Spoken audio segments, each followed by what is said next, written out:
Hi guys!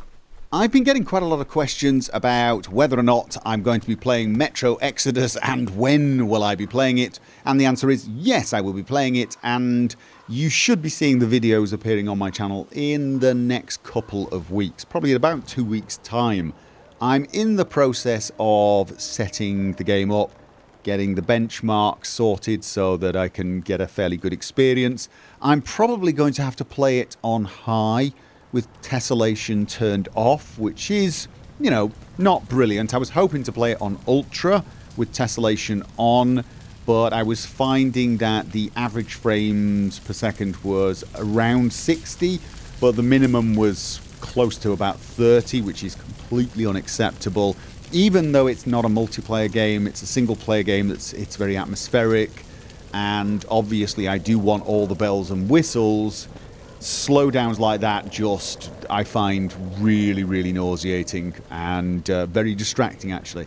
High without tessellation gets me an average of about 80 to 85 frames a second, with the low end being about 48, which is not brilliant, but it's acceptable for a game like this. I wouldn't play it on any lower settings. I didn't quite like the way it looked, but also it didn't make that big a difference.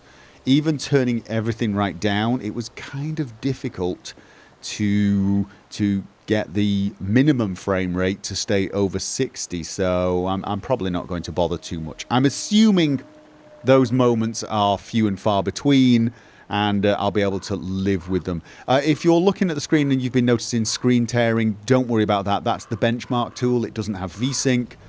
For the game, I will run with VSync so that you get a completely clear video, obviously.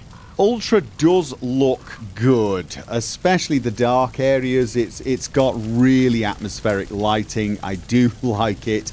I would love to be able to play at that setting. I'm not totally sure if it's my CPU that's bottlenecking. I do have a 1080 Ti, which is a pretty good graphics card. So yeah, my CPU may be holding me back. But as I said, I want a more consistent experience rather than, you know, the best looking experience.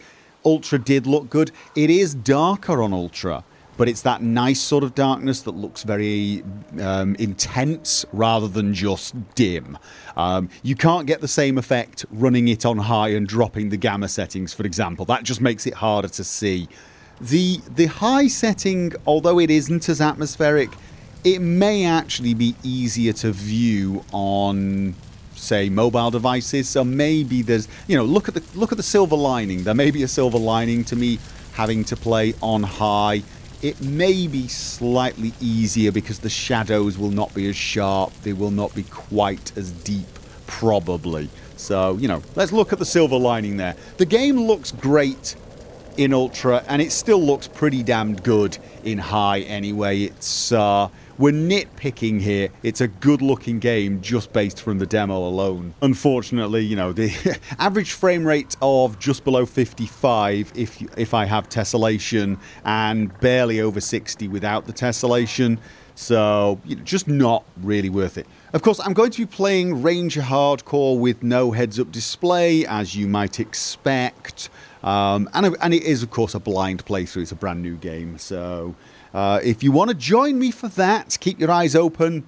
That will start in a couple of weeks.